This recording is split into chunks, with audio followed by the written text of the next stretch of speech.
Karen, I'm 40. Is it all downhill from here? I know menopause is coming, but what about hormone replacement therapy?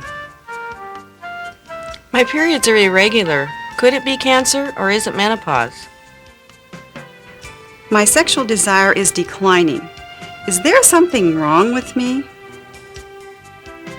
Am I at risk for breast cancer? I'm experiencing a lot of mood changes. What can I do? I'm more forgetful than I used to be. Why is that?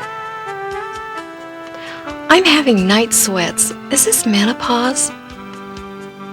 I've had some bladder accidents. What can I do about that? Answers to those frequently asked questions and the two crucial questions women over 40 should ask but don't in a moment. Hi, I'm Susan Hutchison, and it's my pleasure and privilege to introduce you to Karen Lee's personal health care plan for women in their second 40 years and beyond. This program will tell you what you need to know to understand the changes in your body which occurred during your second 40 years and to make this the healthiest, happiest, most productive time of your life. Why is this program so important, especially now? Well, at the beginning of the century, life expectancy for women was 50. Today, it's 82. In fact, if a woman reaches age 50, she has a 50% chance of living to age 90.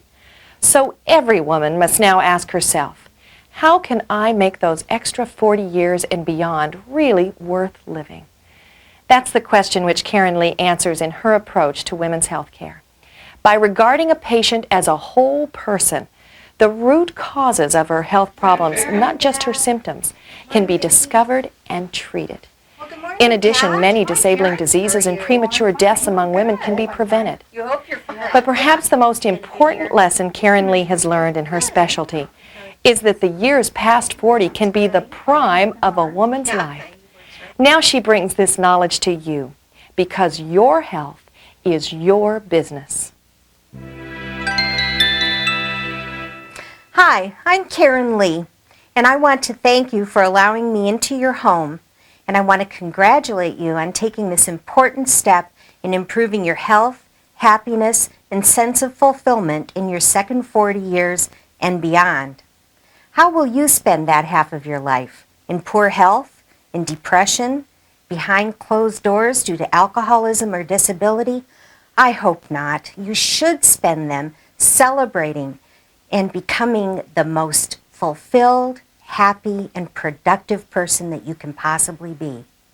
Today, you are taking that first step, taking charge of your health care. You know, if you look at the leading causes of death in women over 50, you will see that heart disease, cancers of all kinds, and strokes lead the pack. Close behind are accidents, cirrhosis of the liver, and suicide.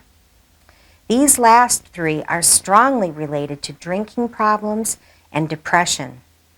And they are important things that we need to discuss in relationship to your health care.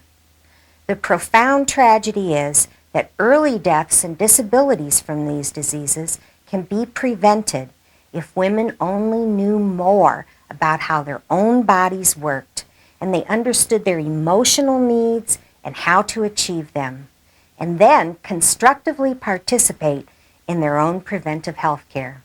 So why don't we? First, many women simply do not know what they need to know about the major health issues in the second half of their lives. Second, and most important, I believe there is an epidemic of low self-esteem among women. If we can improve women's self-esteem, we will improve our health, happiness, and general welfare. How do we do that? Self-esteem does not come from physical beauty, career accomplishments, or material belongings. Self-esteem comes from a sense of power in our relationships. If we feel powerless in our relationships, we feel that we lack value. That is low self-esteem, a feeling of being valueless. So we need to give every woman a sense of power in her relationships with her healthcare provider, her mate, her family. We start by putting a woman in charge of her own health. We enlighten you to the fact that you need to know more about the serious health risks such as osteoporosis and cardiovascular disease, the insidious killers of postmenopausal women. We educate you regarding the changes in your body and the major issues that affect you in the second half of your life. And then we empower you to take charge of your health care and improve your relationships, especially with your health care provider. Through this program and the personal health care plan workbook that comes with it, you will learn to trust your feelings about your body. Communication is the key to healthy relationships, and you will learn to take small steps of courage in opening communication with your doctor, your mate, and others. You will utilize your personal health care plan to improve your relationship with your health care provider and feel more in control. You might use this video to share information with your mate about health issues such as sexuality and menopausal symptoms that really affect both of you. Each small step will be a victory to your self-esteem and give you a sense of power in your relationships. This program is my own step of courage to help women now. Frankly, I see this as a small step, but it's the one I know how to give me. My sister Dottie died recently at age 50 herself because she was in a difficult stage of her life and was hurt from taking proper care of herself. She underestimated her. She didn't have a mammogram when she was supposed to, and she wasn't breast exams until it was too late to do anything. And she was a nurse. She didn't lack the knowledge. She didn't have to die. I'm sad and I'm angry. And I'm terribly concerned that millions of women may die or suffer crippling diseases that are entirely within their ability to prevent unless they learn enough to start making the necessary choices now and begin to take charge of their own health care. I'm looking forward to talking with you woman to woman about these intimate health issues that have been talked about only behind closed doors for too long.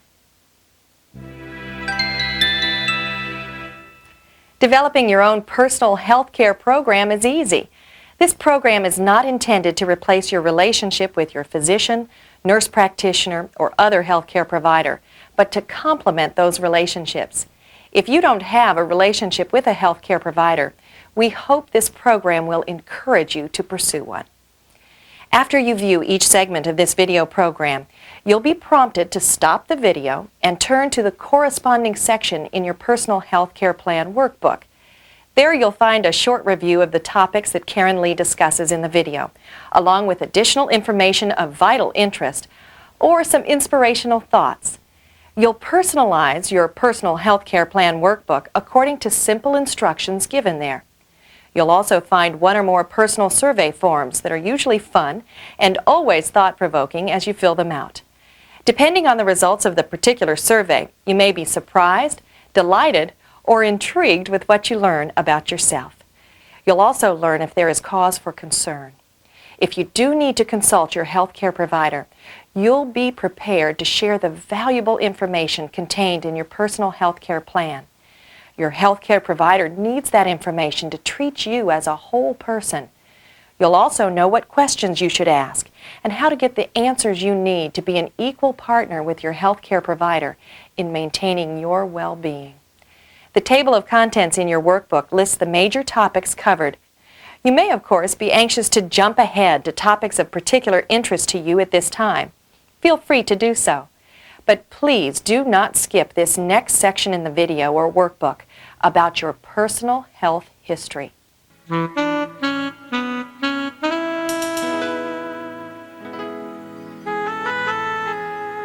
Your health history forms the basis for your personal medical profile that will be a valuable reference for developing your personal health care plan and for you and your health care provider to use for years to come.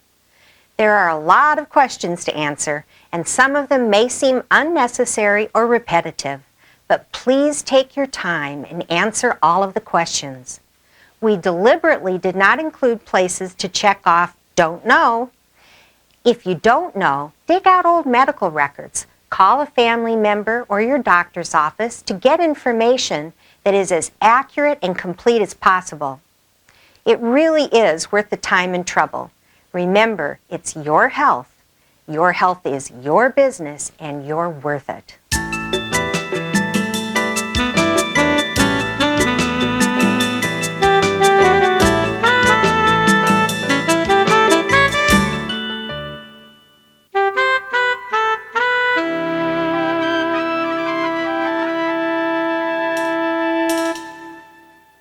Hi again. If you've been following this program in sequence, you've just finished the most difficult and time-consuming section of your personal health care plan workbook. Now we're going to be taking a look at general issues about women's health in their second 40 years and beyond. There's a very, very bright outlook for us now, and we want to make the most of these second 40 years. Karen, I'm 40. Is it all downhill from here? Oh, heavens no. You may have heard that life goes downhill after 40, and it is just not true. We're going to discuss some of those issues that may have led you to believe that life would go downhill after 40. There are, of course, some inevitable changes with the aging process, but most can be minimized, and they don't have to have adverse effects on your health care. Your outlook has a tremendous impact on your sense of well-being, and if you expect a decline, if you expect to look old, if you expect to get wrinkles, by golly, those things surely can happen. So, a good outlook on life, good self-esteem, and reasonably good health should lead to enjoying the prime of your life. That doesn't mean we'll never get a wrinkle. I have wrinkles, but I want the direction of my wrinkles to be smile wrinkles rather than frown wrinkles. Certainly doesn't mean we'll never get gray hair, because we do. Keeping very good care of your skin and your hair and your general outlook on life can make a huge difference. You know, there really is a lot to smile about. There is great news out there. There's advantages to being mature. You know, the years of adolescence were very difficult. How many remember that? That was a time when you were developing physically and developing emotionally, and there could be some turmoil during those years. We got through it. And then our childbearing years, for many of us, were hard work, and some of you may still have some children that you're raising, and some of us, like myself, are finished with that. And now I'm moving into my productive years, and I intend for these to be the very best years of my life. I know who I am now. I didn't know who I was back then. I'm beginning to like who I am, and I want to make the best of my life. So I hope you'll kind of take that journey with me, and let's get ready to make the most of what life has to offer. If you're like most women over 40, you worry about breast cancer. And actually, the risk of dying of breast cancer is much smaller than you may have thought. The risk of getting breast cancer increases with age, and later in the program we'll talk more specifically about that. But it's so important to understand that getting breast cancer doesn't mean dying of breast cancer. 95% of all breast cancers are curable if they're detected early. Also, many women worry about cervical cancer. And the good news is that if you get an annual pap smear, we can find pre-cancer cells that are easily cured in very brief procedures in the office. You get back to a normal cervix, and virtually no woman has to lose her life to cervical cancer anymore. Well, let's talk about the big event. You know, so many of us grew up hearing about menopause, the change of life. Well, there's something to rejoice about. The M word is not the end. It's not downhill, Jackie. In fact, the M word, menopause, simply means the end of your menstrual periods and the things that go along with them, like cramps and PMS. And there's one specific date that is your last period, and none of us knows exactly when that's going to be. So the time around menopause, but we use the word perimenopause, as in perimeter. Usually when a woman turns 40, I consider her to be perimenopausal. The average age that menopause occurs in American women is 51. Some actually go into menopause in their 40s, and a few even in their 30s, and some women fairly late in their 50s. But the average is 51. After you've had your last period and a year has gone by, then you're considered postmenopausal. And that also doesn't mean the end. There are a variety of physical, mental, and emotional changes that occur during these perimenopausal years, and we're going to address those. Some of the physical changes will be changes in your menstrual cycle. Some women's cycles get longer, some get shorter. Some periods get heavier, some periods get lighter. We're all individuals, you know. If you have bleeding between periods, however, it's really important to contact your healthcare provider because that could be a sign of ill health. Hot flashes and night sweats we've all heard about, and they are really uncomfortable, but they're not very often a sign of poor health. Hot flashes will be talked about later in the program, and I may even be able to demonstrate one for you. Also, there are changes in our vagina. Our vagina can become dry, less elastic, and smooth. In fact, the interesting thing is your vagina actually has a lot of wrinkles right now. And isn't it just ironic that when we get to menopause, our vagina gets smooth and our face gets wrinkled? I mean, there's just no justice. The emotional changes that can happen, some of us come to tears a little more quickly than usual.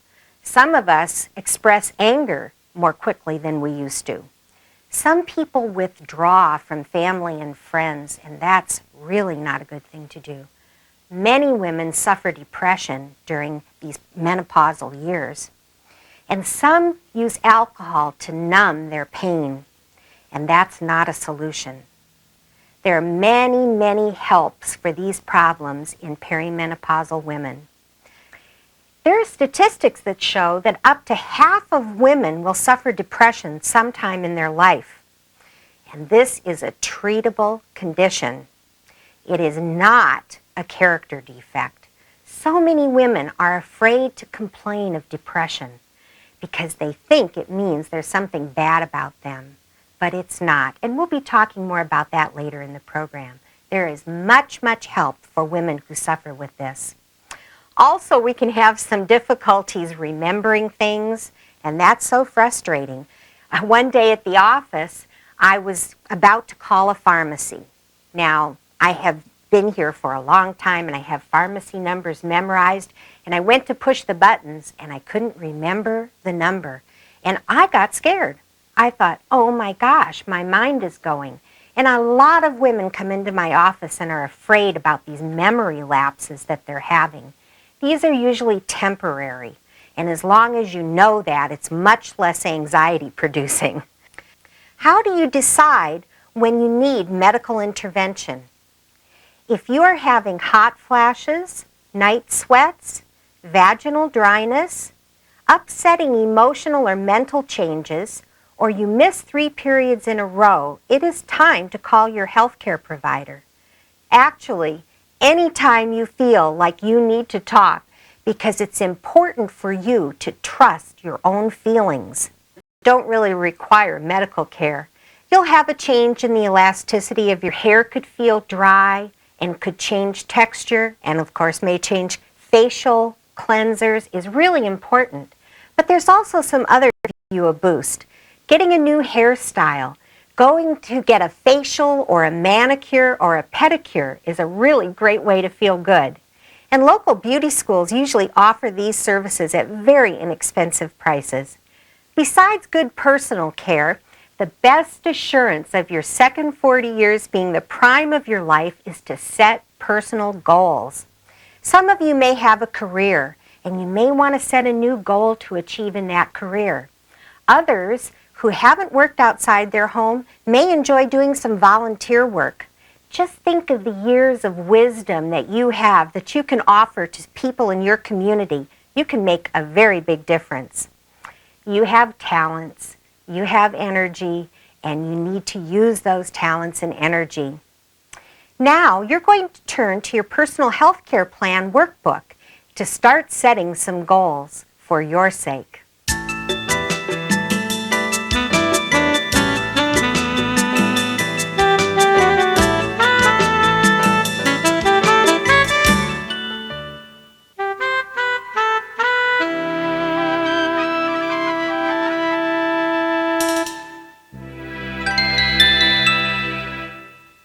Hi again. If you've been following this program in sequence, I hope you have a better understanding of some of the changes that are going on in your second 40 years, and that you've made a positive step in considering some goals for the prime time of your life.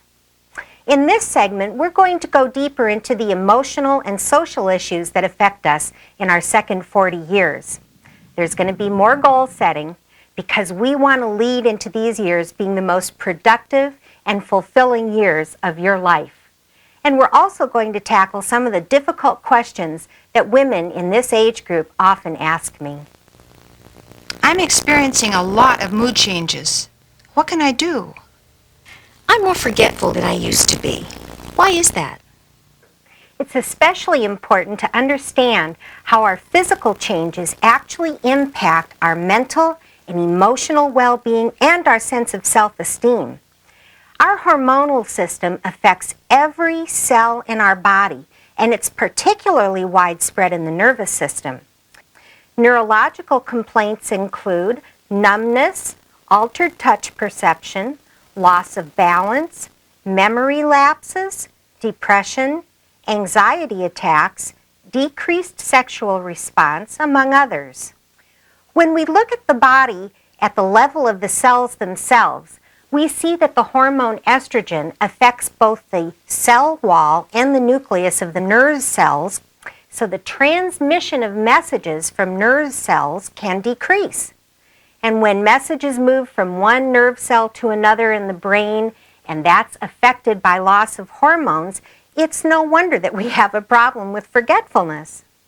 Insomnia that results from hormonal effects on the nervous system can easily be confused with other reasons that cause inability to sleep, such as night sweats. Migraine headaches may increase during your perimenopausal years.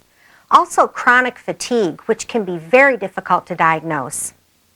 Our brain cells are responsible for our moods, and the levels of certain other chemicals in the brain can also be altered during menopause.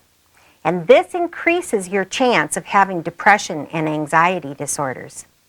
30 to 60% of women will experience some mood changes during their perimenopausal and menopausal years. Symptoms can start in our mid-30s. You've all heard of PMS. Adding to this is the problem of stress in everyday life. Many women are juggling career, marriage, child raising, and also community activities that can really add a load. This is an opportune time for women to start to learn about their hormones and the hormonal changes that are taking place throughout their body, and to start to learn to counteract those effects. It's easy to understand how your self-esteem will suffer if you're suffering from sleep deprivation and irritability, and your family's upset because you're upset. You're going to feel that things are definitely not in your control, and you're right. You feel powerless in relationship to your own body when your hormones are changing. And seeing that self-esteem comes from power in relationships, you can understand how feeling powerless over your own body will undermine your sense of self-esteem. Well, there are several positive steps that we can take to remedy this situation. The first step is to educate yourself about the powerful effects that your hormones have on every cell of your body. The second, important people around you know that you're going through some changes and that you're in control over your destiny. A big help in dealing with these changes on a regular basis, you will be able to see the fluctuations in your symptoms. Basis at first, until you can see that your symptoms are under control or other kinds of treatment, you'll feel that you have a plan. For having some kind of a plan is important for other reasons too. Menopause is the change of life.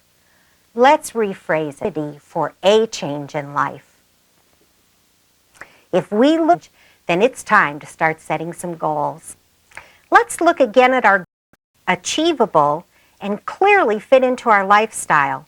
If we will fail, and that will undermine our self-esteem. Goals, of course, are very individual. We've already talked about career goals and community service goals, so let's look at some other goals we can set for ourselves.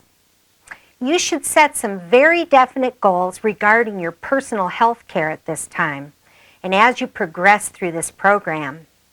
In pursuing your goals, remember that you need to be productive without pushing yourself to exhaustion. You have to have fun, and you need to celebrate every little victory. And you can look at some different relationships with friends and family. An example from my own life is grandparenting. As a parent, I shouldered a responsibility of raising my 2 sons on my own. As a grandparent, I don't have the major responsibility of raising my wonderful grandson, Kyle. But I can impart to him a sense of history and unconditional love, and I can do things for him that I couldn't do for my children. Grandparenting is a very, very special time of life. As we age, we also have to come to grips with loss. We often lose our parents, sometimes our siblings, and our good friends who succumb to disease. Loss, of course, is a natural part of life, but it isn't easy to cope with. And we're not particularly well trained in our society in how to deal with grieving and loss. It really helps if you can seek the support of friends and neighbors and relatives and perhaps someone in your church or synagogue. And in this time of our lives, many of us feel as though we have to grieve the loss of our childhood, especially women who have suffered sexual abuse in their childhood. They often feel just a profound sense of loss at this time in their lives. And for some women, as they get to menopause, they grieve the loss of being able to get pregnant. I've even had a patient who had had a tubal ligation years before, but one of the things that happened to her at menopause was she said, "It's so final, I can never get pregnant again." We don't want to minimize our feelings of loss. It's better to talk about them and deal with them. Hopefully, you will have a healthcare provider that you can discuss these issues with. Well, as we get our personal goals more firmly in sight, we should have time to add some spice and variety to our lives. We should be able to start with some new social activities. Any physical activity actually improves our physical condition as well as our emotional condition and relieves stress. Interaction with others obviously also keeps us emotionally healthy. One of my patients goes dancing, and she's well into menopause. She's in her 70s. Dancing is great exercise, and if you really get at it, it's good aerobic exercise. And it accomplishes other things. She's got a network of friends that they go dancing with all the time. It keeps her socially involved, and she isn't receding back into her life and staying behind closed doors. Also, many people go for mall walks these days. If there's bad weather, it can be dangerous to walk outside, especially if someone is elderly and has osteoporosis and could trip and fall. So mall walks are a great way to get your exercise in. And of course, in the beautiful area of the country that I live in the Pacific Northwest, we can walk through the tulip and daffodil fields in the spring. But whatever you do, you want to be able to have an active, healthy social life. It'll be good for all of you. Now it's time to turn to your personal health care plan workbook. We're going to be looking through some questionnaires about depression and anxiety. Now, sometimes these can be difficult to talk about, So I'm going to talk through them with you because I don't want you to get overly concerned if you have to answer any of these questions in a positive way. Okay, ready? Let's start with the first question on the depression checklist. I feel sad or down in the dumps. The future looks hopeless to me. I feel worthless. I think I am a failure. I feel inadequate or inferior to others. I blame myself for everything that goes wrong. I have trouble making up my mind about things. I feel resentful and angry. I've lost interest in my career, my family, my social life, my hobbies. I feel overwhelmed and have to push to get anything done. I believe I don't look attractive. I have little or no appetite. I overeat or binge compulsively. I have difficulty getting enough sleep. I feel tired all the time and sleep too much. I've lost interest in sex. I worry. Life is not worth living. I'd be better off dead. Done? Great. Now I'd like to remind you not to be unduly alarmed if you've had to answer any of those questions in the positive note. The fact is that all of us will have some symptoms of depression in our lifetime. Many women will have symptoms of depression that are solely because of menopause and can certainly be treated. However, if you've answered any questions in the daily or weekly column, it is extremely important to contact your healthcare provider for help. We're going to go on now to the anxiety questionnaire. I feel more nervous and anxious than usual. I'm afraid for no reason at all. I get upset easily or feel panicky. I feel like I'm falling apart and going to pieces.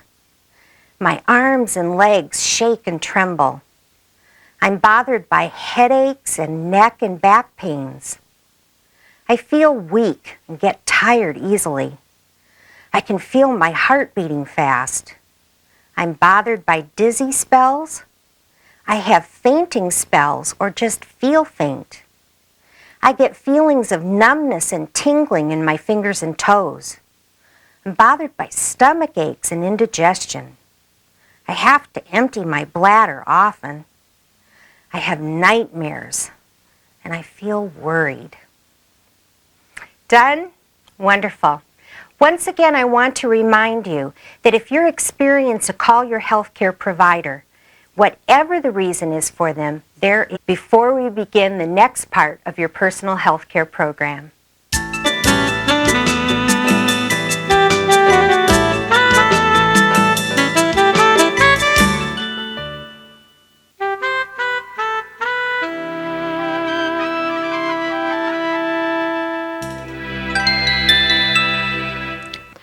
I'm having night sweats. Is this menopause? Good question. Let's look at what happens in menopause, because the more you know about it, the better you can understand your symptoms and discuss them with your healthcare provider. Irregular periods are common in perimenopausal women. Women who have very regular periods ovulate regularly. But when you're in perimenopause, you do not ovulate regularly, and so that makes your periods irregular. To understand how this happens, we need to know more about hormones and what they do in relationship to your menstrual cycle during your reproductive years. Hormones are chemical messengers that travel throughout your body in your bloodstream. These messengers are sent from various structures in the brain, the hypothalamus and the pituitary gland, to the adrenal glands, the breasts, the ovaries, and the uterus, to tell them such things as when to cause an egg to ripen in an ovary, when to release the egg from the ovary, and when a period should start. The two dominant female hormones are estrogen and progesterone. Estrogen is made primarily in the ovaries, but a very small amount is also produced in the adrenal glands that sit atop your kidneys. Progesterone is produced only in the ovaries. During the first half of the menstrual cycle, estrogen is produced in small amounts and increased gradually over the first 14 days of the cycle as the egg ripens in the ovary. When ovulation occurs, the egg is released from the ovary. The area where the egg was is now called the corpus luteum, which means yellow body. The corpus luteum produces your second female hormone, progesterone, over its lifespan of 12 to 14 days. As the corpus luteum dies, the progesterone level decreases along with your decreasing estrogen level, and the lowering levels of these two hormones sends the message to the uterus that you're not pregnant and the endometrium can shed away. Voila! Your period starts and the whole cycle begins again. Now there's a third important female hormone called follicle stimulating hormone, or FSH, and it is produced in the brain. It causes the follicle in the ovary to produce a ripened egg each month. Following a woman's period, FSH increases to a certain level until she ovulates in the middle of her cycle. Then it drops off again until her next period. When you become menopausal, your ovaries no longer function in the same manner, so follicle stimulating hormone levels keep getting higher and higher, but no egg is released from the ovaries. On the other hand, your estrogen level will decrease during perimenopause and even more so after menopause. Now you might think that since estrogen decreases during this time, that a test to determine your estrogen level would tell whether or not you're menopausal. But in fact, it doesn't work that way. And the reason is some women have much more estrogen than others, and our estrogen levels normally fluctuate throughout our cycle anyway. But the FSH level is consistent in postmenopausal women. So if we're confused about whether you're really in menopause or not, we do the test called FSH. However, if you're having symptoms, hot flashes, night sweats, and you're missing periods, you can save the money because the FSH test wouldn't even be necessary. Do you know many women even start into menopause in their 40s and occasionally even in their 30s? And since hormones affect every cell in our bodies, you can expect more changes than just the end of your periods. Some women will have hot flashes and night sweats. Hot flashes are uncomfortable feelings of warmth that often cause our necks and faces to become red and for us to become very warm. This can be uncomfortable and embarrassing and last from 30 seconds to an hour. Night sweats disturb our sleep, and as we said before, menopause can also directly cause periods of sleeplessness that leave us tired and irritable in the morning. Hot flashes and night sweats are not a sign of ill health. If you begin to have irregular periods, hot flashes, night sweats, or sleep disturbances, do consult your healthcare provider. If you are not menopausal, further investigation may be in order. If you are menopausal, you will want to consider the alternative treatments that are available to you, including hormone replacement therapy, which is the topic of our next segment of this program. In the menopause section of your healthcare plan, you'll find a simple form that poses some questions to help you to evaluate if you are currently menopausal. And this will also help you to interact with your healthcare provider to get good health care.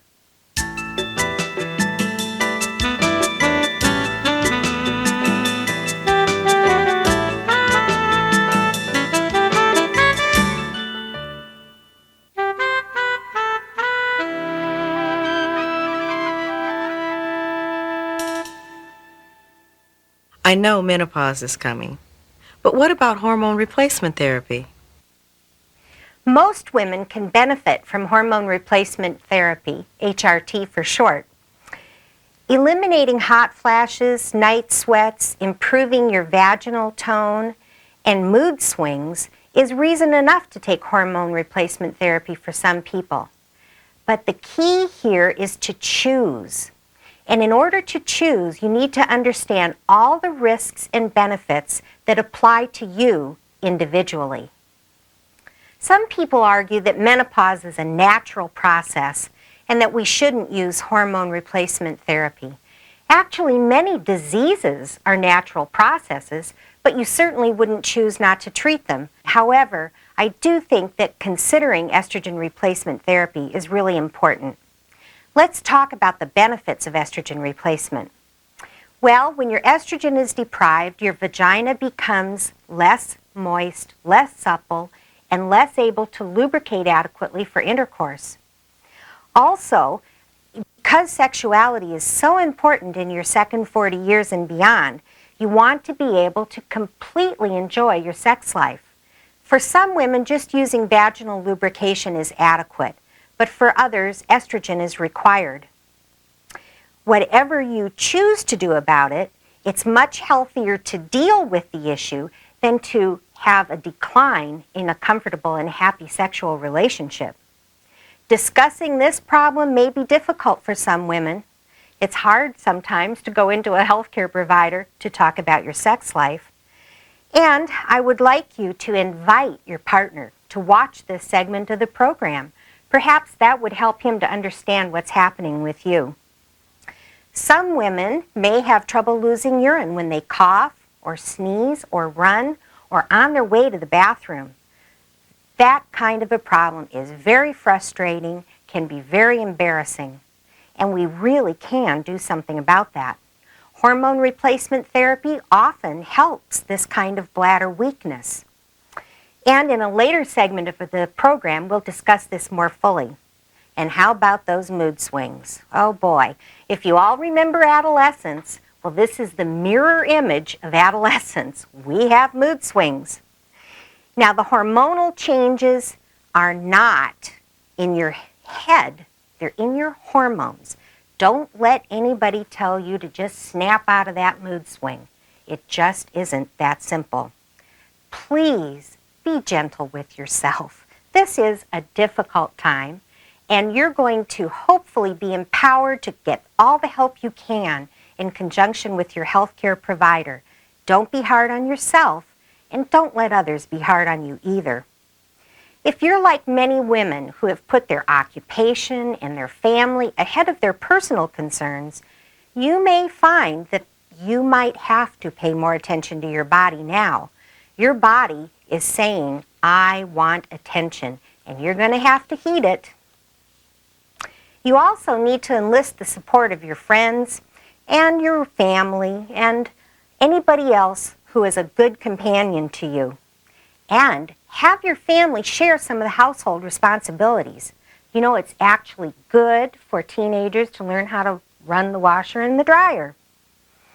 So, this is a critical stage in your life. Remember that we said menopause isn't the change in life, it's an opportunity for a change in life. Well, this is going to be the opportunity for positive changes.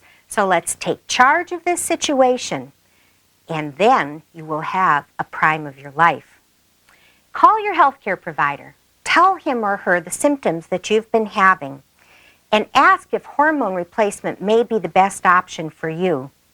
Any woman who has a high risk for heart attack or osteoporosis should seriously consider hormone replacement therapy. These two conditions are covered thoroughly in later segments of this program. There are very few women who should not use hormones. For example, those who have had breast cancer or endometrial cancer. For these women, there are other medications to control hot flashes, such as Belergal. Your personal health care plan will spell out the benefits and risks of hormone replacement therapy.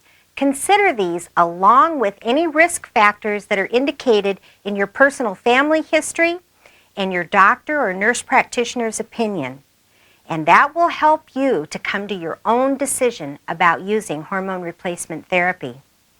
If you choose not to use hormone replacement therapy, be especially good about your health care in relationship to your bones and your heart and arteries, because estrogen replacement therapy is the single most important factor in preventing osteoporosis and is a dramatic help in decreasing heart disease.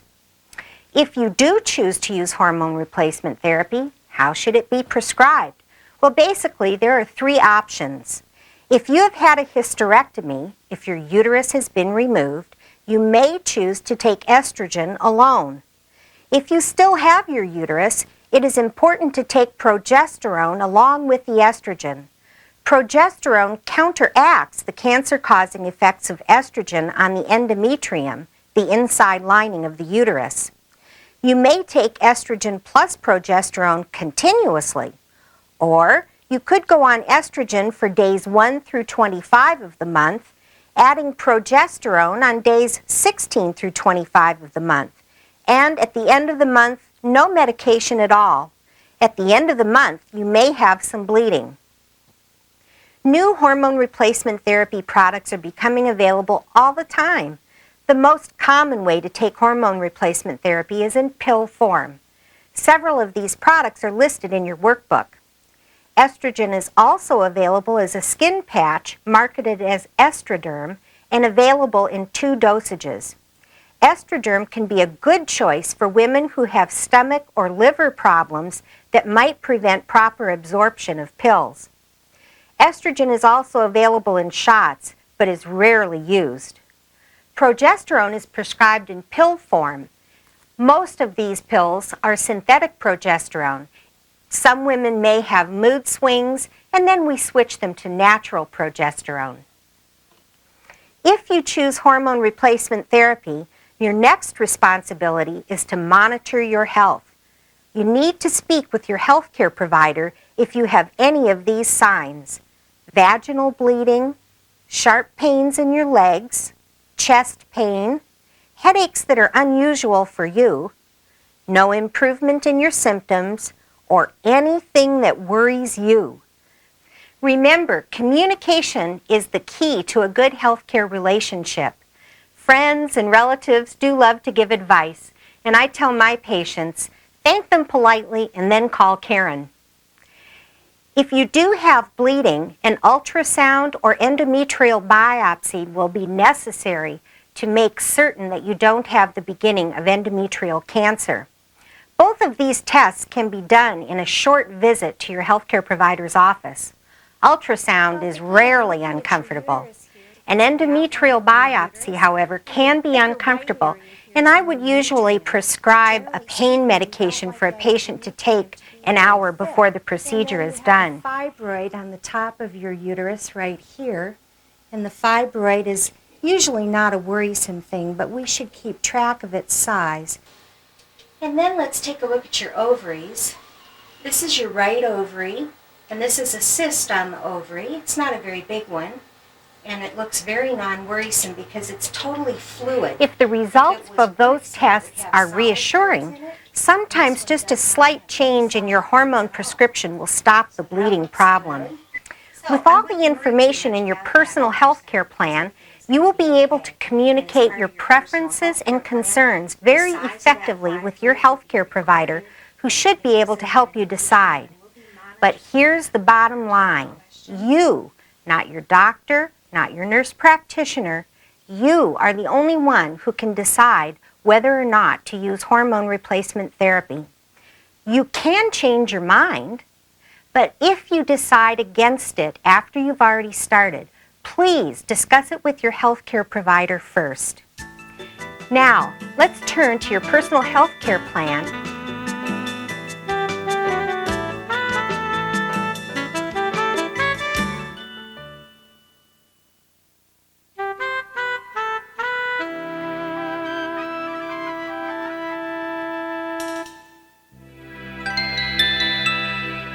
My sexual desire is declining. Is there something wrong with me? We find that if a woman has a good sexual relationship up until menopause, she has a good basis to continue to have a happy and healthy sexual life afterwards. But because of the many changes that occur, both physically and emotionally, it's not surprising that sometimes there is a decrease in sexual desire. Physically, we can expect that our female organs will respond negatively to the loss of estrogen. The blood circulation to the vagina, clitoris, labia, and uterus all diminish somewhat, and with that comes a diminishment in touch perception and sexual responsiveness. Some women have a difficult time achieving enough arousal to cause adequate lubrication of the vagina, possibly resulting not only in painful intercourse, but also in an inability to have an orgasm. If a woman achieves a certain level of arousal but does not have orgasms, pelvic pain can result from pelvic congestion syndrome. The blood vessels in the region become engorged but have not been able to be released with orgasm. Also, if a woman avoids intercourse because of discomfort due to lack of lubrication, the vagina can actually become shorter and less elastic. So overall, if a woman has been used to having intercourse, avoiding intercourse compounds the problem. So having intercourse at least once or twice a week really helps to maintain the vagina in very good muscle tone and moisture and to preserve the size and the shape. And of course, estrogen replacement therapy will also help. The emotional aspects of sexuality are, of course, also very important. A woman who feels she is less attractive to her partner will probably avoid sexual encounters. A woman who has more difficulty getting adequate arousal may feel she is putting too much of a burden on her partner and may either avoid sexual activity or participate without much interest, either of which will have a negative impact on the relationship. If your partner is a man in the second half of his life, he may be having sexual problems too. Many men have difficulty achieving an erection or maintaining an erection, especially if they're on certain medications such as blood pressure medications. Naturally, as with most problems, communication is the key. If a couple are unable to discuss their sexual problems, it will be very difficult to resolve. Your health care provider should be able to discuss these things with you, but obviously this is a sensitive issue.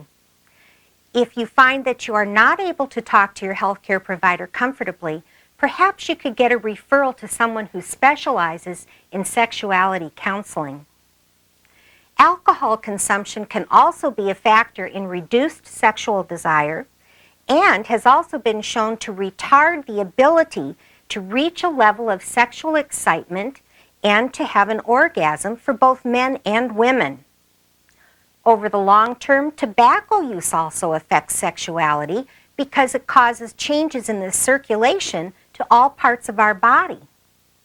Some drugs, as I mentioned, blood pressure medications, can also affect sexual performance. If a woman is suffering from anxiety or depression, it is not very likely that she's going to be interested in sexuality. So that's another good reason to talk about depression and anxiety with your healthcare provider. Your healthcare provider should be able to make an appropriate assessment and let you know that a good sex life is important to your good emotional health. It's been documented that women that have a good, healthy sex life suffer much less anxiety and depression. Most women also find that hormone replacement therapy can help with some of these sexuality problems. More time and privacy helps too. A woman in the second half of her life really needs time, privacy, relaxation, and good foreplay in order to achieve satisfying sexual experiences. So you really have to make lovemaking a priority in your life. Was that one of the goals you wrote in your personal health care plan? If not, perhaps you should add it. Celebrate your sexuality. Fortunately, there's a balance in the fact that as couples come to their middle years, often their children are raised and out of their home. They might have more time to enjoy some private time together. Putting romance and spontaneity back into your relationship can really help. Take each other out on dates. Enjoy lovemaking in unique places. Different rooms of the house can make a difference. Vary your techniques. Showing affection throughout the day will certainly help to rekindle the fire of your early relationship and keep your sexuality fresh.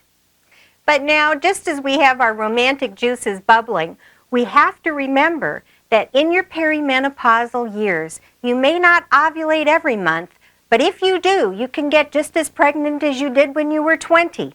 So you need to think about contraception. So let's talk about some methods that you can use to prevent pregnancy.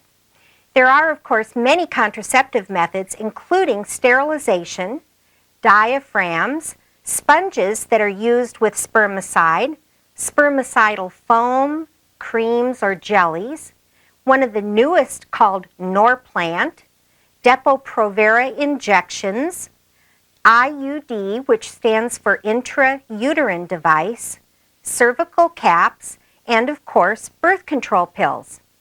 If you have been using natural family planning, which depends on you recognizing your time of fertility by checking your cervical mucus, you need to be aware that this mucus may be changing during your perimenopausal years because of lowered amounts of estrogen. So be sure to review your natural family planning method with your healthcare provider, who may recommend ovulation predictor kits. Many women over 40 are under the impression that they can't use birth control pills. Let me update you about that.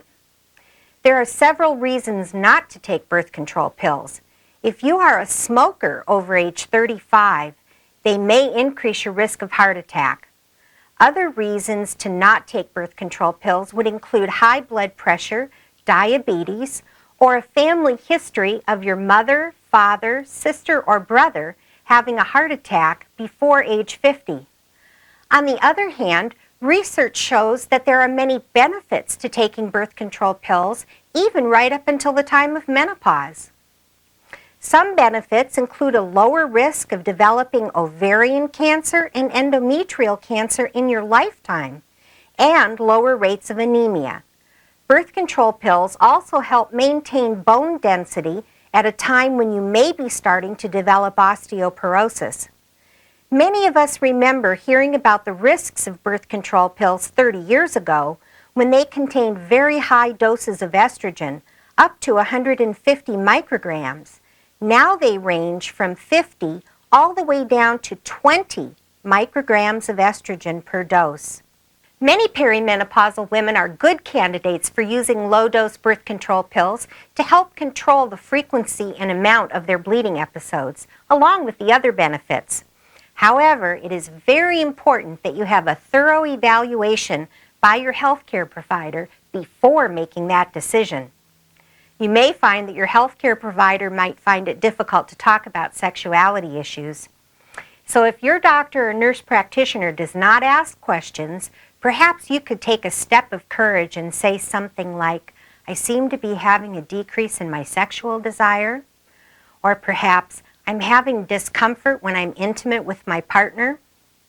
Your healthcare provider should pick up on these cues and help you to resolve the problem. Just remember that whether you're discussing sexuality issues with your partner or with your healthcare provider, good communication is the key to a healthy sexual life.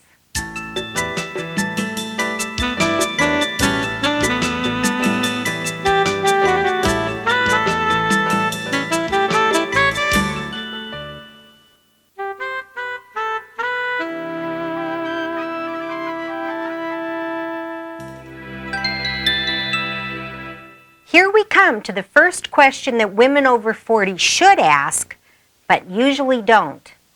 What's the #1 killer of women over 50? Heart attack? That's right, heart attacks. And that's kind of shocking. Most people say cancer, but heart disease is the leading killer. Don't feel bad if you missed that one. Rarely when I ask a group of women does anyone even mention heart disease. After all, it's a man's disease, isn't it? Well, up until age 50, you could say it is. Most of us are familiar with statistics that show that some men have heart attacks as young as their 30s, and it's not uncommon in their 40s and 50s. But at 50, women close the gap.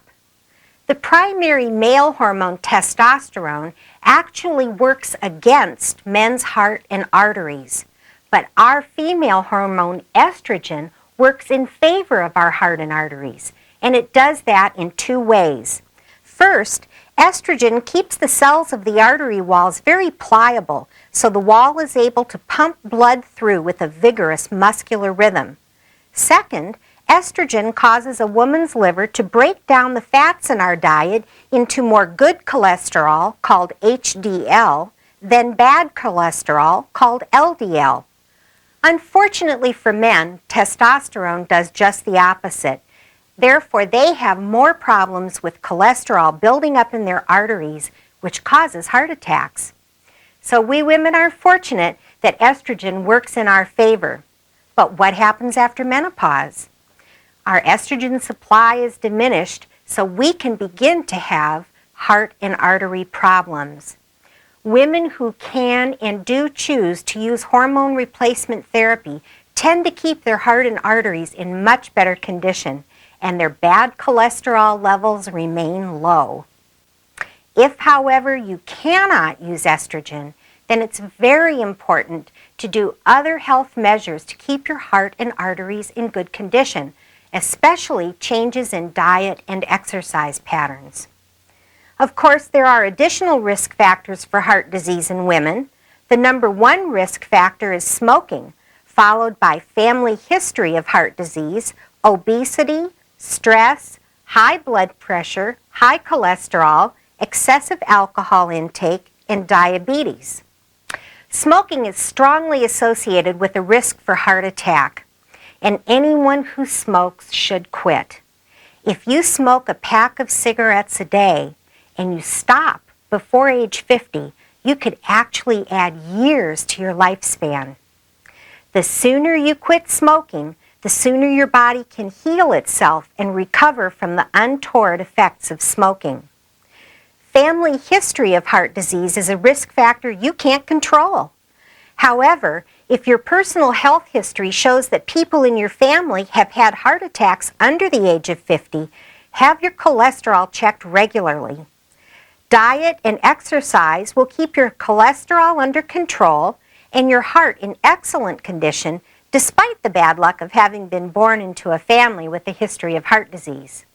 However, some people need medication in addition to diet and exercise to keep cholesterol under control. Obesity also contributes to heart problems, though it's difficult to point to obesity alone because it usually coincides with high cholesterol and poor exercise habits. Stress is a factor in everyone's life. We can't eliminate it entirely, and it is difficult to measure stress and the effects that it has on our lives. But we are sure of one thing. Stress can cause heart attacks. It can also cause other diseases such as ulcers and colitis, depression, and anxiety. So women who are depressed or under great stress or anxiety have an increased risk of heart attack. Regular exercise eliminates some of the chemical damage that is done by stress. Also, exercise causes a chemical to be released in our brain called endorphin, which is a natural mood elevator and stress reliever. Exercise also causes a reduction in blood pressure, a critical factor in keeping your heart in good condition. Here again, some people may require medication to keep blood pressure under control. When it comes to the adverse effects of alcohol on the heart and arteries, most healthcare providers recommend that if you use alcohol at all, you should limit yourself to 1 or 2 ounces per day. Finally, people with diabetes can reduce their risk through careful control of their blood sugar level and regular visits to their endocrinologist or other healthcare provider for periodic tests and adjustments to their diet and insulin regimens. In your personal health care plan, you will find some more suggestions on how to reduce your stress and more.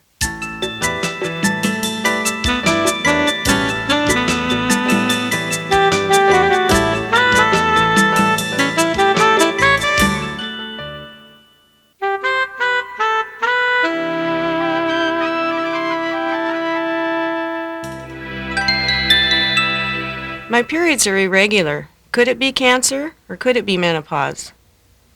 If you're having irregular periods, it is important to talk to your healthcare provider. As you know from other parts of this program, it may be just a sign of impending menopause. Sometimes cancer of the uterus and cancer of the cervix could have some bleeding, but those cancers are less common than you might have thought.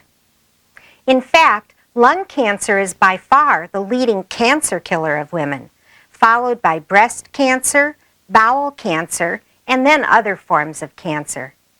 The lung cancer statistic is very sad because lung cancer is virtually 100% preventable. Smoking is the #1 cause of lung cancer by far. In fact, rarely are there ever any cancers of the lung in non-smokers. If you are currently a smoker, I urge you to take advantage of the many options available to help you quit. Nicotine patches are an excellent help, along with good support from your healthcare provider, family, and friends who care about your health and welfare. Most hospitals also offer stop smoking classes.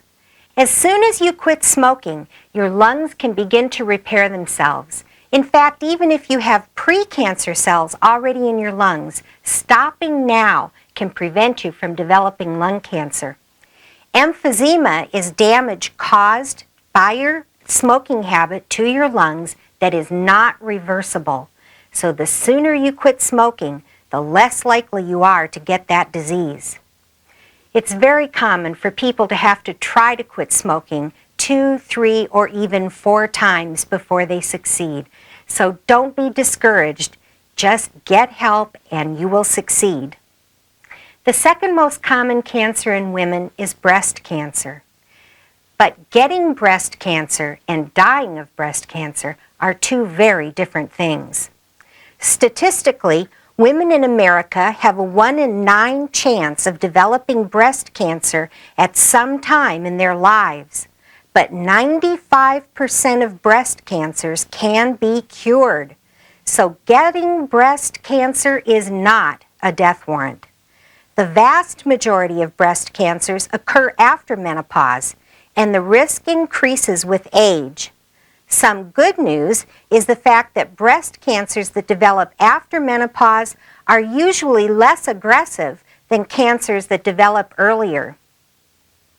Part of the reason why it seems that there are increasing numbers of women getting breast cancer is because we're living much longer, and because the risk of breast cancer increases with age. Statistically, there really are more breast cancers.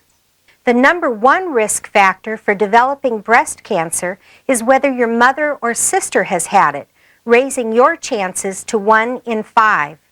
If a woman has had no children or had her first child after age 30, there is a slightly increased risk. Another cause being discussed is high-fat diet. Also, drinking alcohol increases your risk for breast cancer. In fact, consuming just 3 drinks per week can increase your risk of breast cancer by 50 to 100%. Women who live in cultures that have a very low-fat diet, such as Japan, have much lower rates of breast cancer. Interestingly, they have studied some women who have moved from Japan to America and adopted American eating habits, and their breast cancer rates increased. Staying on a low-fat diet for life is helpful not only for preventing breast cancer, but also obesity and related heart disease, colon cancer, and many other factors that adversely affect your life. I'll tell you a secret. Butter is my favorite food, and my #1 goal in my personal health care plan for this year is to get on and stay on a low-fat diet. I hope you'll give me some emotional support. As important as prevention of breast cancer is early detection, and the single most important tool we have in preventing deaths from breast cancer is women doing self-breast exams. Self-breast exams are more important than professional exams alone. They're more important than mammograms alone. But if you combine all 3, you will have a very good chance of finding a cancer before it has a chance to spread. A cancer in the breast that is small and early detected and not spread through the lymph nodes can often be cured by just removing the lump, sometimes combining that with radiation. However, if the lump has spread through the blood system or the lymph system, then that is going to require a mastectomy, removal of the breast and lymph nodes, and probably also chemotherapy and radiation. Now I'd like to show you the way I teach women to do self-breast exams. You start your self-breast exam by looking at your breasts in a mirror. Look at the size, shape, and the symmetry of your breasts. Don't worry that your left breast doesn't look exactly like your right breast. Most women's are different, but you're looking for changes from month to month in each breast. Look carefully at the skin. Changes that you might notice would be a dimpled look, like orange peel, or the nipple pulled in when it never used to be, or an indentation, or an area of redness. Next, raise your arms slowly, watching your breasts rise. Watch for any of the changes just mentioned: skin texture, nipple pulled in, or an indentation, or an area of redness. Then check for nipple discharge by gently squeezing the nipples. Next, lie down and put one arm under your head. With the flat part of the fingers of your opposite hand, feel all of the tissue of the breast. Start at the outside and work toward the nipple, covering the whole breast in a clockwise direction from the 12 o'clock position and going all the way around your breast. When you're finished with that breast, put your other arm under your head and examine your other breast. Your breast will feel lumpy, and that's normal. Just keep doing your breast exams, and you will eventually get to know your own lumps.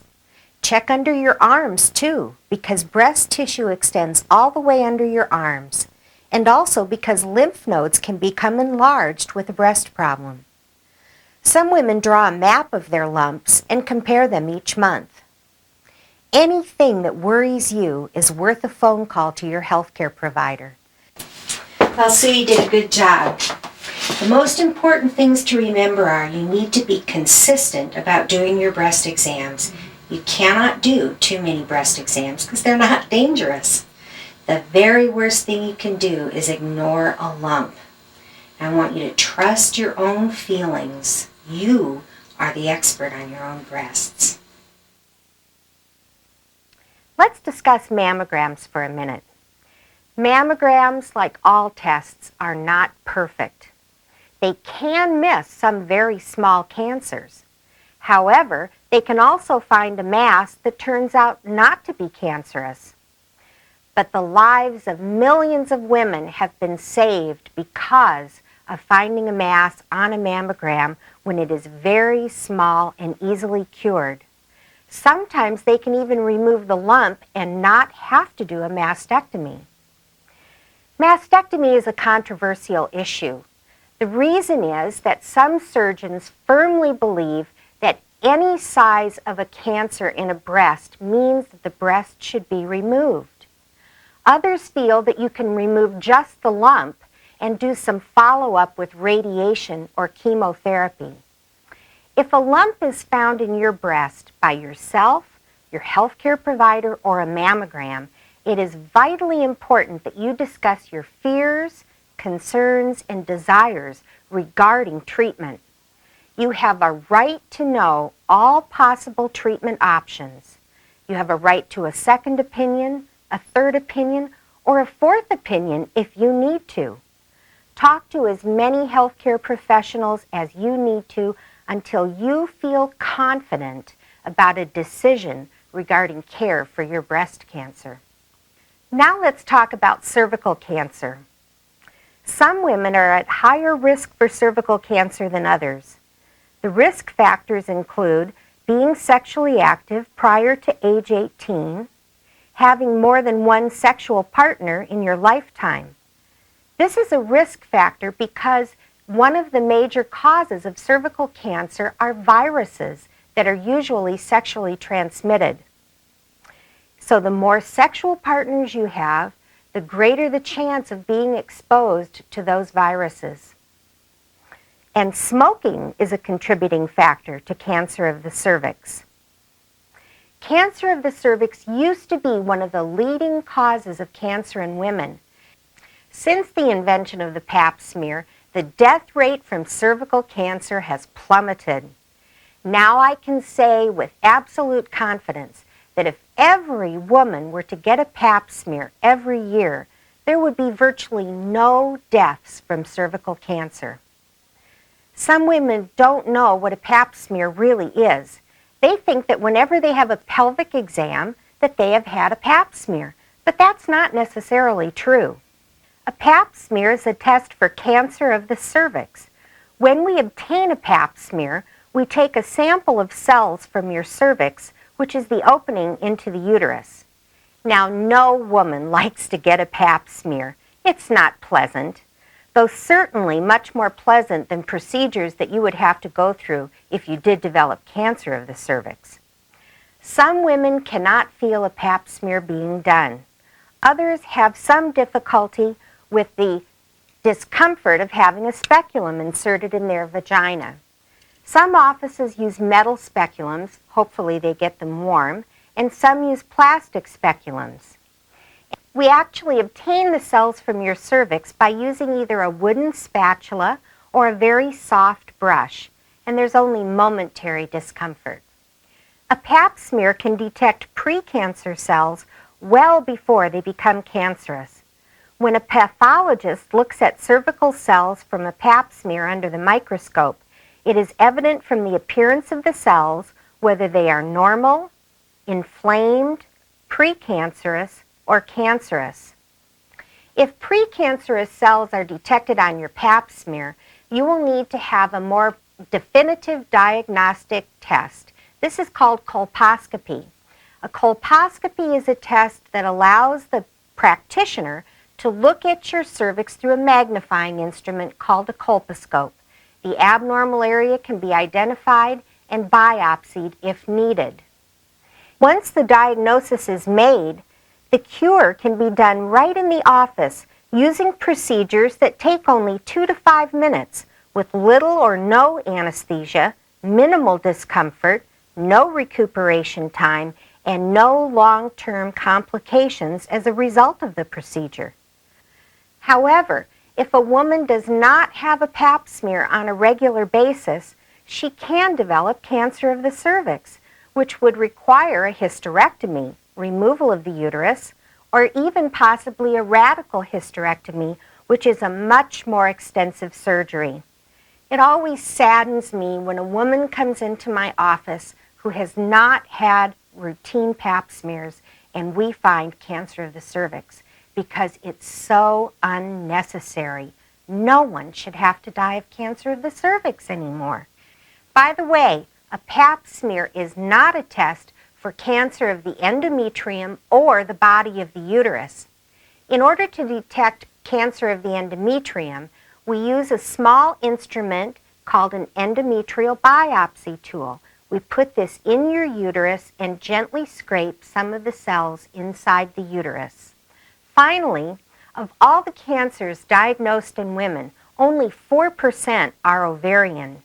Sadly, most ovarian cancers are found after they've progressed too far. If your mother, sister, or other close relative has had ovarian cancer, you are at higher risk than most women.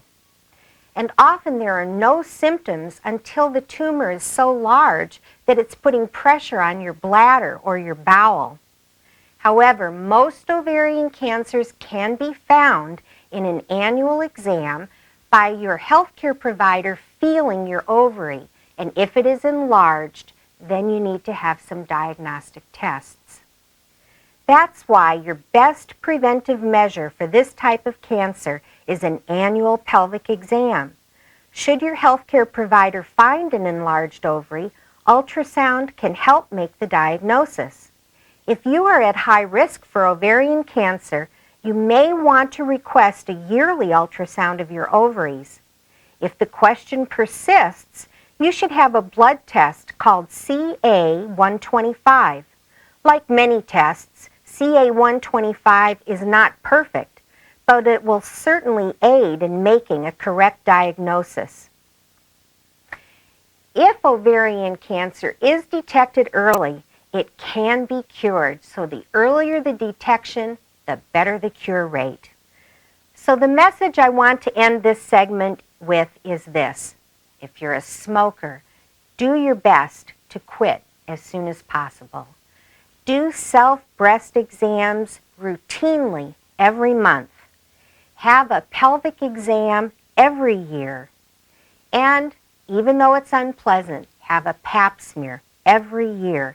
It's an incredibly important part of your health in your second 40 years to be consistent about annual exams.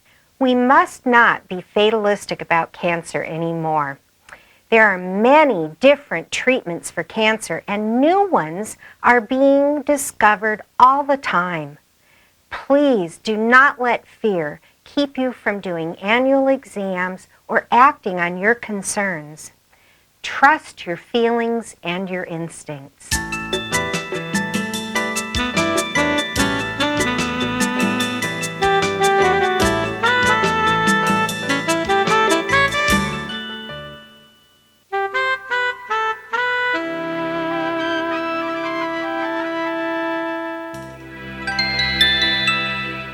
The second question that women over 40 should ask, but don't, is about osteoporosis. And that question should not be, how can it be cured? Because it can't. But, how can I prevent it from happening to me? Osteoporosis is an insidious disease.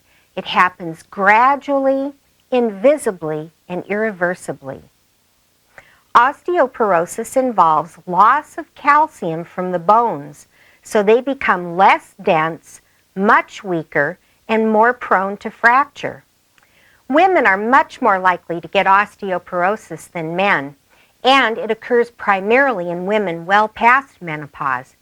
Estrogen protects our bones from osteoporosis, so when we become menopausal, we stop producing our own estrogen and our bones begin to lose their density. Women lose an average of 2% of their bone mass per year after age 40. But up to 20% of bone mass can be lost in the first 2 years after menopause. If you live 30 years after menopause and lose 2% of bone mass per year, you could lose 60% of your bone mass by age 80. This would put you at extremely high risk for fractures that can take a long time to heal. Women who are developing osteoporosis begin to lose height. They're actually having compression fractures in their vertebrae that cause them to become shorter. Also, they become stooped over. This results in pain and disability. It's very difficult to be physically active when you're in pain, and the less active you are, the worse osteoporosis gets. Since osteoporosis is not curable, it's essential that we prevent it. In the section of your personal health care plan, you'll find a checklist of risk factors for osteoporosis and suggestions for preventing osteoporosis. Or, if you already have it, how to stop the progression. For now, let's talk about a few of the primary risk factors and steps for prevention. One of the primary risk factors is poor calcium intake throughout your lifetime. Calcium is absorbed into your bones quite well until about age 40. After that, calcium is no longer absorbed into your bones. Even though you are 40 and your bones are no longer absorbing calcium, you still need 1,200 to 1,500 milligrams of calcium a day because every cell in your body requires calcium to function. And if you don't get enough calcium in your diet, then it will rob even more calcium from your bones. Physically active people are less prone to osteoporosis than people who sit much of the time. If you are at high risk for osteoporosis, I urge you to do whatever you can to reduce those risks. This includes changes such as eliminating coffee from your diet, quitting smoking, Limit your intake of alcohol to no more than 1 ounce per day. Weight-bearing exercise is also necessary to keep your bones strong. We know that estrogen is the single most important element to keeping bones strong. So if you have no risk factors that would prevent you from taking estrogen, consider estrogen replacement therapy. If you are at all worried about osteoporosis, take your personal health care plan to your health care provider and discuss the risk factors that you've identified.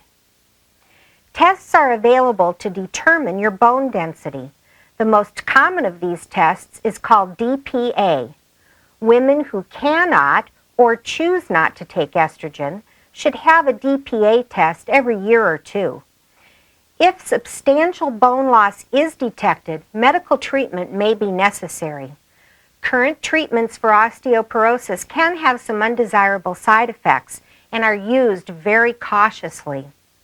If your family healthcare provider is not familiar with these treatments, you may be referred to a specialist in internal medicine.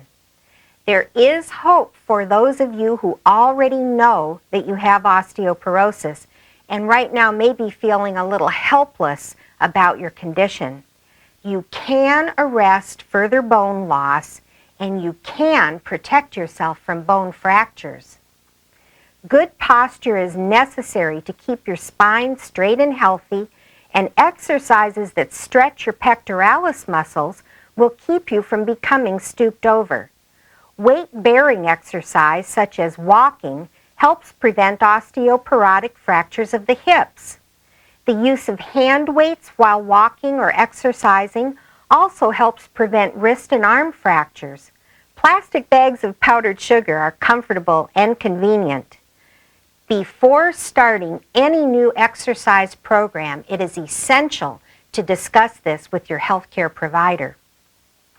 Turn now to your personal healthcare plan and go through the assessment of your personal risk factors for osteoporosis and advice on preventing further loss of bone, dietary suggestions, and if you already have osteoporosis, some common sense things that you can do to prevent fractures.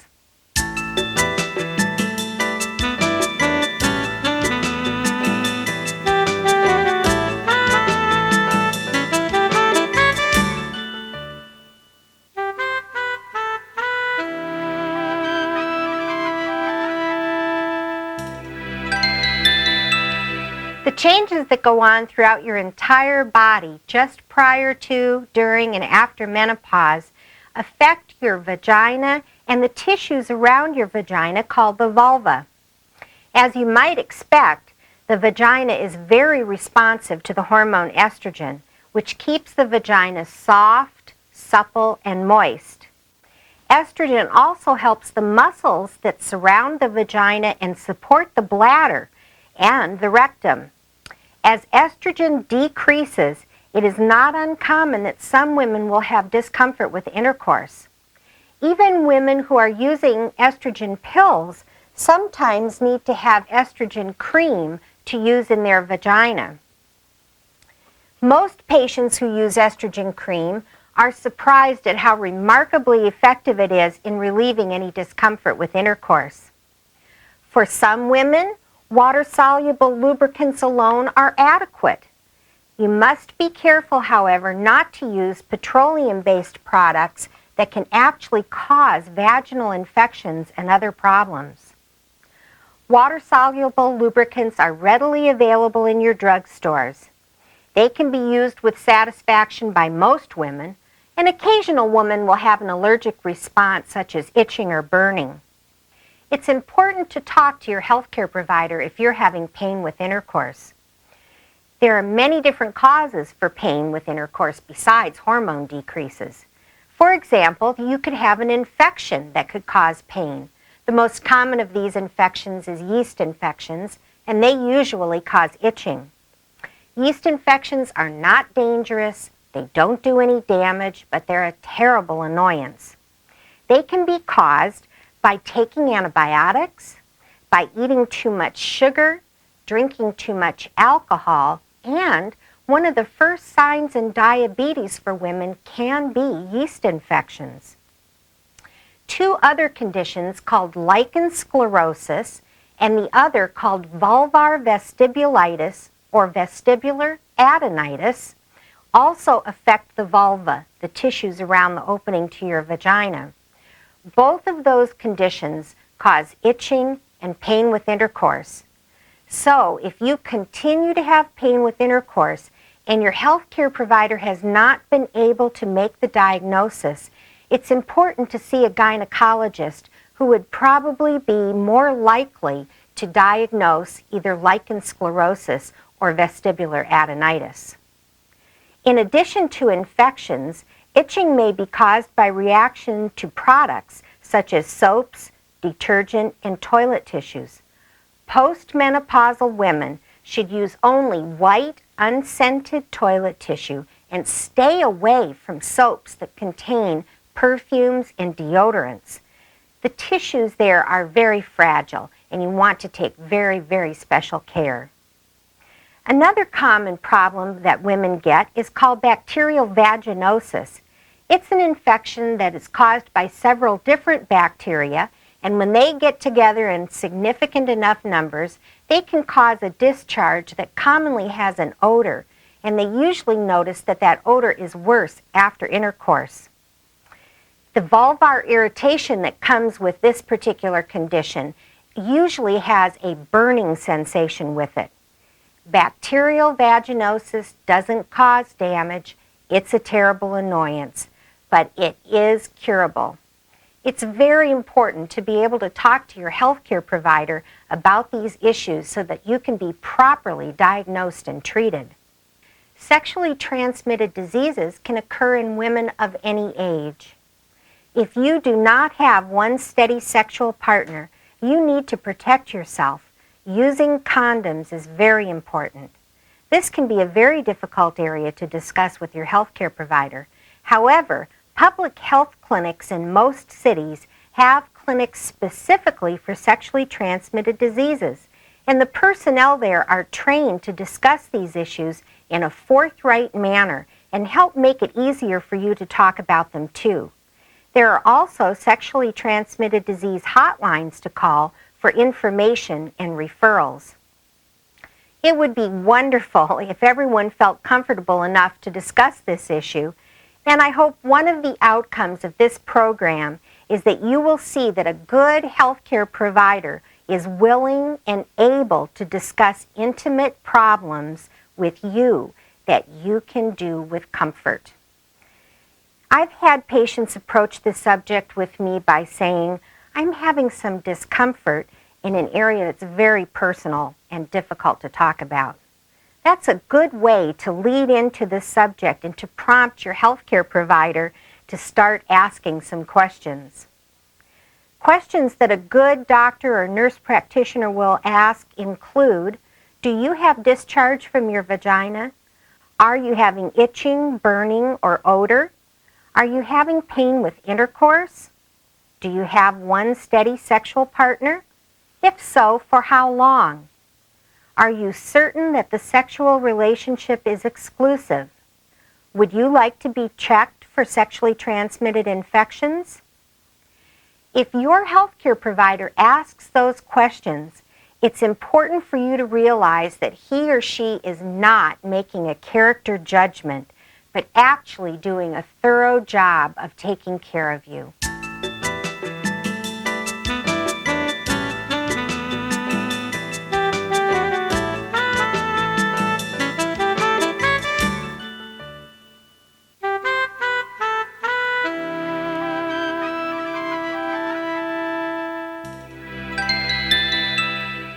I've had some bladder accidents. What can I do about that? Well, the urinary system is no different from any other system in our body in that it is also affected by our loss of estrogen. The urinary system problems that we'll discuss today are incontinence and bladder sensitivities.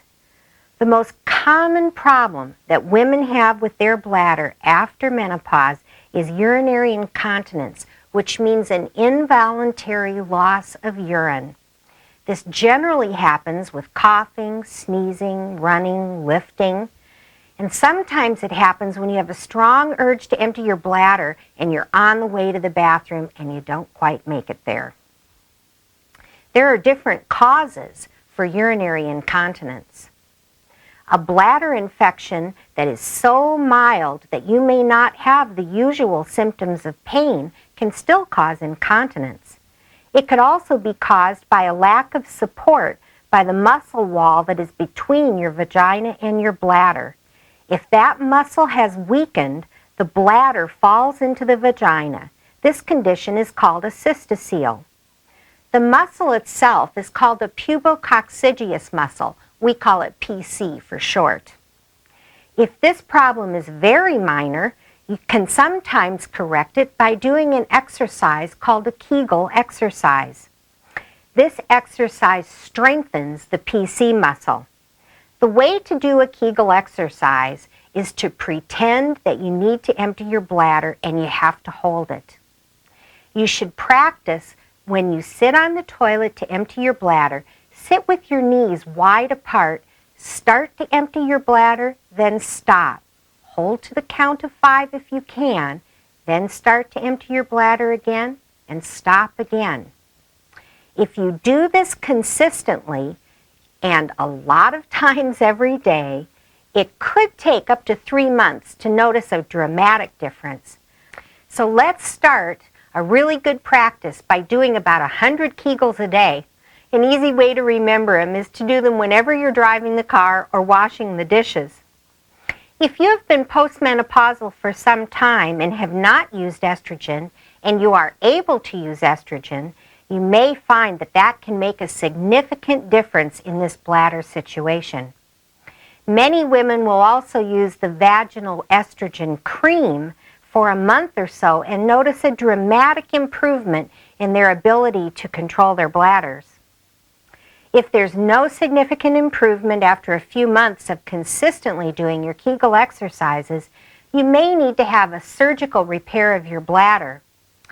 The most common of these surgical procedures is called an anterior repair. This is done through your vagina, and it actually recreates the muscle wall that supports the bladder and the urethra. This can be done by a gynecologist or urologist. It needs to be stressed, however, that you need a good physical exam in order to determine the cause of your urinary incontinence. Your family practitioner should be able to do the basic tests to determine if you have infection or if you have a cystocele. If the problem is unanswered, your family practitioner should help you to find a gynecologist or urologist depending on your particular set of circumstances. Many women are very uncomfortable discussing urinary incontinence, finding it an embarrassment when most could be helped with minimal medical intervention. Sometimes, though, it can be a sign of a more serious illness. So even though it's embarrassing, it's important to talk to your healthcare provider about this.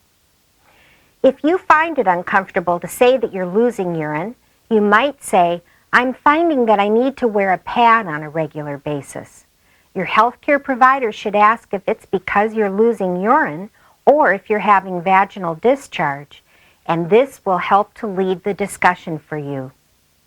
Bladder sensitivities are the second urinary system problem that I hear about most often. Some are due to infections and some are not. Certain foods can actually cause bladder irritation. Surprisingly, this might even include cranberry juice. You may have heard that if you have a mild bladder infection, you can drink cranberry juice and it will cure the infection. The fact is that if you have a very mild bladder infection, you could drink any fluid, even water, and it could cure that infection. In fact, if you have a bladder that is tender but it is not infected, cranberry juice can actually be a cause of that tenderness. Other foods that can also cause bladder tenderness include coffee, black tea, spicy foods, and very acidic juices and fruits. it is always a good idea to drink water. Not very many of us are very good water drinkers, and I fall into that category. If we all drank 6 to 8 glasses of water a day, our bladders, and for that matter the rest of us, would be much healthier. Keeping your urine very dilute by drinking a lot of water can actually help to prevent bladder infections. Another way to help prevent bladder infections is to be sure to empty your bladder after sexual activity. If you're having persistent bladder pain and it has been proven not to be an infection, it is very important that you see a urologist. You may have a condition called interstitial cystitis, and only a urologist can properly diagnose and treat that condition. To sum up, in order to prevent many bladder problems, you should drink adequate amounts of water and empty your bladder after sexual activity. It is very important to be able to discuss with your healthcare provider any problems that you are having with your bladder, such as losing urine or pain.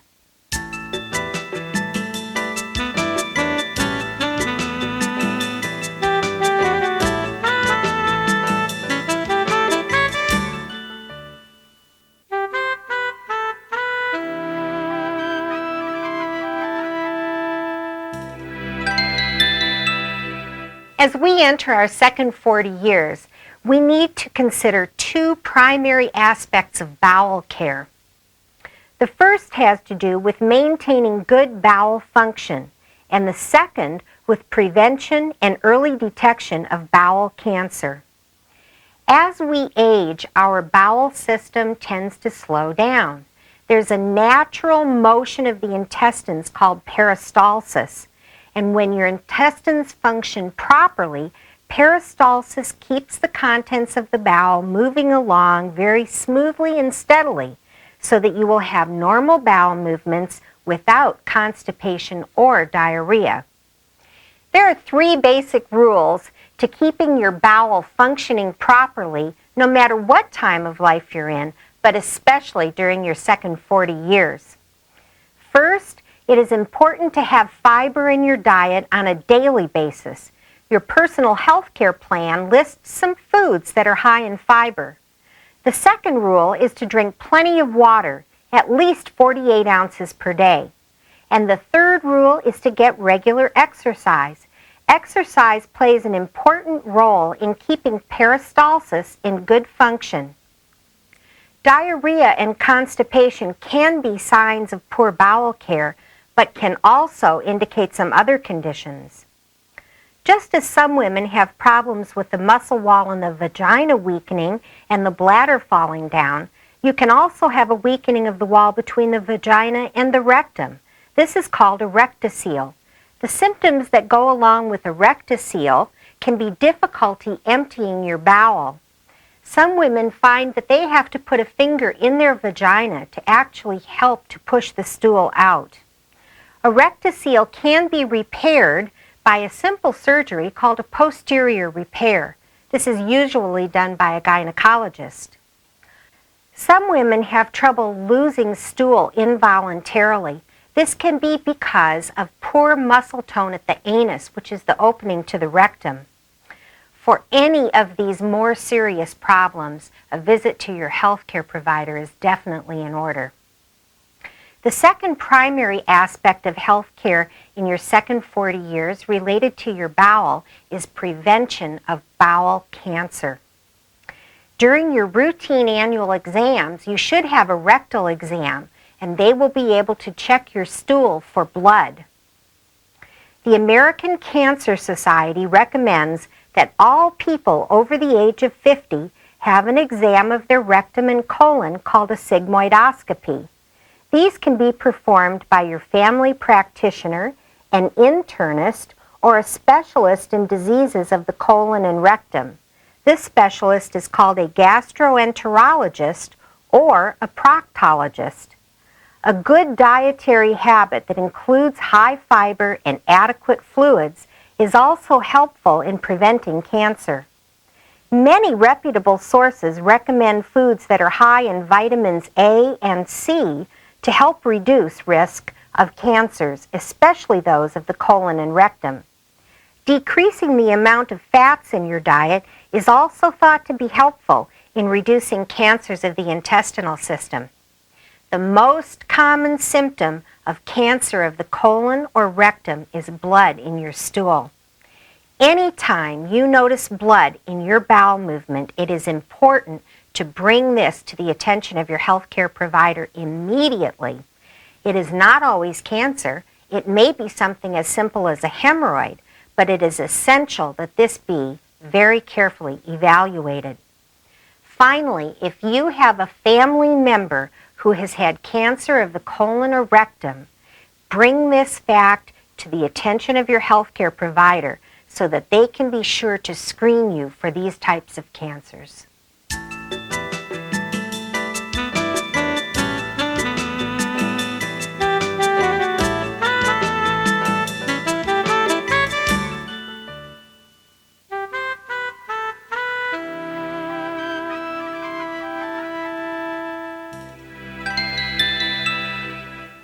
Choosing your healthcare provider and establishing a good relationship with that person is one of the most important things you can do for your personal healthcare plan for the second 40 years of life and beyond. If you find someone you can trust and with whom you can communicate openly, you will benefit from a long relationship that will allow your healthcare provider to get to know you and your health history very well. By doing this, he or she can help you to keep track of the changes in your health and help you to maintain a good preventive health care plan, as well as to detect, diagnose, and treat any health care problems that come along. If you do not currently have a satisfactory relationship with a healthcare provider, you should start looking for one by asking trusted friends and relatives about their provider. Many cities and towns have hotline numbers that you can call for referrals that also provide information about the provider's background and credentials. Make an appointment for an initial consultation just to talk. Go to that appointment with a written list of questions that you would like to ask. Your personal health care plan notes have some good questions. Add more of your own to the list. You can also call the local medical association to check a healthcare provider's credentials. If you are satisfied that all of your questions have been answered and that you feel confident that you can develop a good relationship with that person, then make an appointment for an exam. Every woman in her second 40 years needs to have an annual exam that includes, at a minimum, palpation of the thyroid gland, which simply means examining the gland with our fingers, listening to the heart and lungs, a breast exam with the healthcare provider reinforcing when and how to do your own self-breast exam, palpation of the abdomen, palpation of the uterus if you have one, palpation of the ovaries, a rectal exam, examination of the vulva, examination of the vagina, and a pap smear. Palpations are done to determine if your uterus is enlarged or if there's a problem with your fallopian tubes or ovaries. Don't assume that because you've had a pelvic exam, you've necessarily had a pap smear. If you have had a hysterectomy, your physician may have told you that you only need a pap smear every 3 years. That's true, but don't mistake that with having routine annual exams, because there's more to an annual exam than a pap smear. Every woman over age 40 needs an annual exam. An important part of an annual exam may also include a detailed conversation about your health since your last exam and your health history, so your healthcare provider can decide if any extra tests should be done. This conversation or interview, as it is also called, is something I prefer to do with my patients in a separate room while they have their clothes on. Well, they're more comfortable that way, and we can talk face to face as equal partners in their health care. In fact, it's okay to refuse to disrobe before talking to the doctor. While some offices make it a practice to put you in an exam room and ask you to get undressed and ready for your exam, you could simply say, "I prefer to meet with the doctor with my clothes on first." We'll be in exam room 1 today. Thank you. Great. And what you'll like you to do is to go ahead and just slip off your clothes and go ahead and put your gown on, and the doctor will be with you shortly. I'd prefer to meet with the doctor first with my clothes on. Oh, well, I don't think that's a problem. And, Your wishes will almost certainly be respected, and you will gain a measure of control over a situation that's not comfortable for most of us. When I'm with a patient, I try to pick up on little cues that she may have concerns that are difficult for her to talk about, so I can help her by asking questions. And I always ask if she has anything she would like to discuss that I haven't thought to ask about. Every healthcare provider has a little different approach, of course. Well, we've got your lab retest back here, and except for some abnormal cells in your pap smear, I don't see anything to be concerned about. The So you specimen may consists of find less yourself than in a 10 situation tissues. where you really aren't getting the answers you need, or you aren't completely comfortable with the way you're being treated. This is a time when you need to assert yourself and politely but firmly make your feelings known or repeat your unanswered questions. Excuse me, but what did you mean when you said my pap smear showed some abnormal cells? Does that mean cancer? No, I should have explained that better. There's really no trace of cancer at all, but we do want to run some more tests to make sure that we've got a good course of treatment planned here. Again, your feelings will almost certainly be respected, and you will be in control of the situation, restoring your self-esteem that is so important to an overall sense of well-being. You have an equal responsibility with your healthcare provider, and your healthcare will definitely be better for your active participation. While a medical professional has more extensive training in objective diagnosis and treatment, only you know what your body, mind, and emotions feel like. You're in a better position to notice subtle changes that occur over time, changes that might mean all is not well and needs to be looked at by a professional. Your personal health care plan will help you to choose a healthcare provider that you can trust and feel comfortable with so that you can improve your relationship for better health throughout your second 40 years and beyond.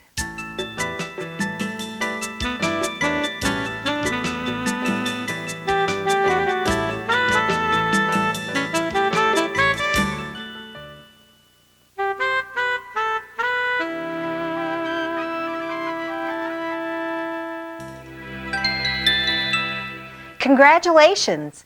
In completing this program, you've made a significant commitment to a personal health care plan that will help you avoid many of the health risks of a woman's second 40 years and improve your health, happiness, and sense of self-esteem that will make those years truly the prime of your life. I would like to caution you not to try to put everything you have learned into action all at once. We're all human, and not one of us can do everything right all the time. Look through your personal health care plan and pick 3 things to implement today.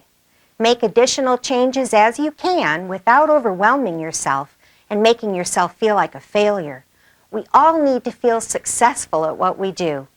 Taking a few little steps at a time and succeeding at them will build your sense of accomplishment and self-esteem slowly but surely. And the results will reward you with better health through the second half of your life. When setting your goals for your health, look for any common threads that you have seen running throughout your personal health care plan. If a certain risk factor or area of concern comes up more than once or twice, you will want to address that issue early in your goal setting for good health. If a common thread is alcohol consumption, do yourself a huge favor and make an honest appraisal of your drinking behavior. You've seen throughout this program that alcohol use can have very negative consequences with respect to your physical, psychological, and emotional health. Stopping at any stage can save your life and improve your health and well-being. In the final chapter of your personal health care plan, you will find an alcohol use questionnaire that will help you determine if alcohol use is an area of concern for you, and if so, what you can do to take charge of this aspect of your health care. I encourage you to write to me with any questions and suggestions you may have. I care about you and your good health. Thank you for having me in your home.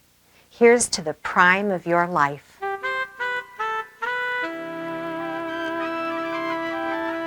Please send in the completion card included in your personal health care plan kit for a free sample issue of Karen Lee's Hot Flash newsletter for Women 40 Plus and a personalized gift from Karen Lee.